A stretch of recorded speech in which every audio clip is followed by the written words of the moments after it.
I've lived in this apartment for almost a year now. It's small, old, and creaks with every change in the weather.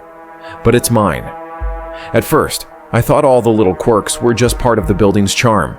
The flickering bathroom light, the pipes that groaned at night, the cracked medicine cabinet mirror that seemed older than the place itself. But lately, I've started to realize that some things about this apartment aren't just quirks. Some things are wrong. It started with little moments, ones I brushed off. I'd catch my reflection moving slower than me, like the glass was lagging. Sometimes, when I leaned in close to wash my face, my reflection's eyes looked darker, like smudges of shadow had pooled beneath them.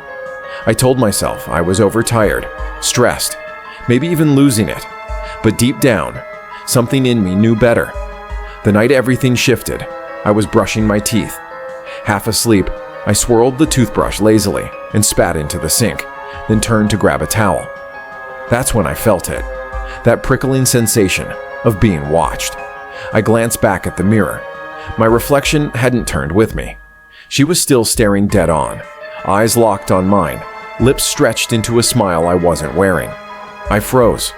For the longest time, I just stared, trying to convince myself it was a trick of the glass, a trick of the light, a trick of my exhausted mind. But when I raised my hand to test it, she didn't.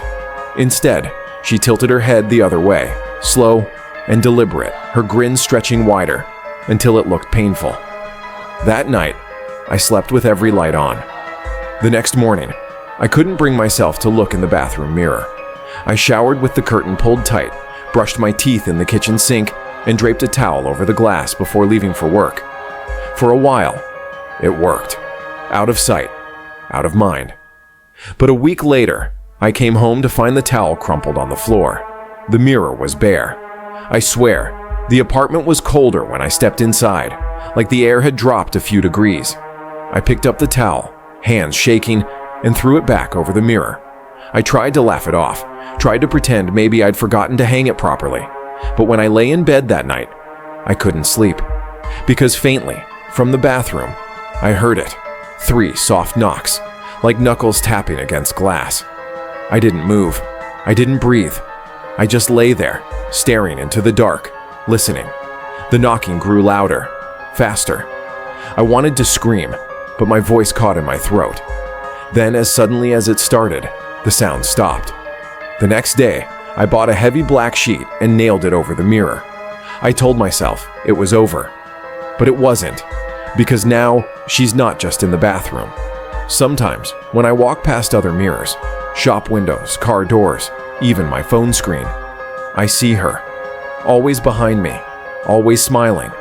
The longer I look, the clearer she gets.